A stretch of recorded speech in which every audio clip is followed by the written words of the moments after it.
To get each and every updates of new songs, movies and stories of new movies, to subscribe to our channel.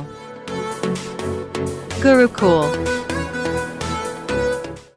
Mafia queens of Mumbai basically एक book है जो हुसैन जैदी द्वारा लिखी गई है, जिसमें मुंबई को प्रभावित करने वाली 13 महिलाओं के जीवन की जानकारी शामिल है।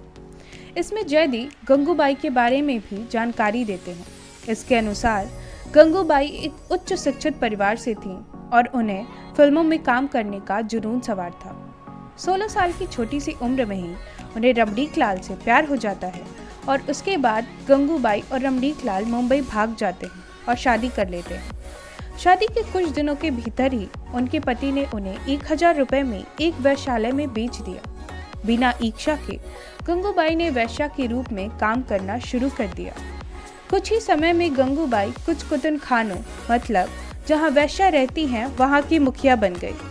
कुछ दिनों बाद शौकत खां पठान नाम के एक गुंडे ने उनका आर्थिक और शारीरिक शोषण करना शुरू कर दिया, जिससे परेशान होकर गंगूबाई तत्कालीन अंडरवर्ल्ड डॉन करीम लाला के पास गई और पठान की शिकायत गंगूबाई ने लाला से की। लाला ने उनको मदद का आश्वासन दिया और बदले में गंगूबाई ने उन्हें राखी बांधी और अपना राखी भाई बना लिया।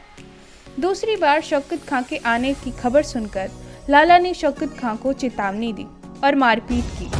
तब से 1960 के दशक के दौरान करीम लाला की कथित बहन के रूप में गंगूबाई की ख्याति बढ़ी। उसके बाद गंगूबाई ने कमाठीपुरा के लोकल इलेक्शन में पार्टिसिपेट किया और वहां की प्रेसिडेंट बन गई। मैं गंगूबाई, प्रेसिडेंट कमाठीपुरा।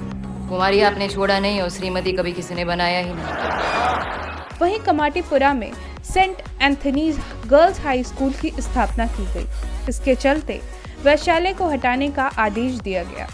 गंगूबाई ने इसका कड़ा विरोध किया और प्रभावी ढंग से अपना मामला तत्कालीन प्रधानमंत्री जवाहरलाल नेहरू के सामने पेश किया।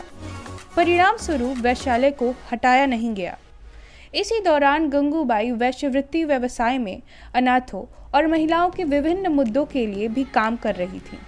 गंगूबाई ने कई युवतियों को समझाया और वापस भेज दिया, जो फिल्मों में काम करने के लिए अपने घर से भाग गई थीं और वैश्यवृत्ति में फंस गई थीं। इसी वजह से सभी आदर से गंगूबाई को गंगा माँ बुलाते थे। उनकी मृत्यु के बाद उनकी तस्वीरें और मूर्तियां क्षेत्र के वैश्यालयों में स्थापित की गई। तस्वीर बनाने चली थी, जिंदगी खुद एक तस्वीर बन गई। ख्वाबों को पंख लगा रही थी, जिंदगी खुद एक ख्वाब बन गई। पता ही नहीं चला जिंदगी कब हाथ से छूट गई। कहानियां बनाने का शौक था, पर जिंदगी खुद एक कहानी बन गई।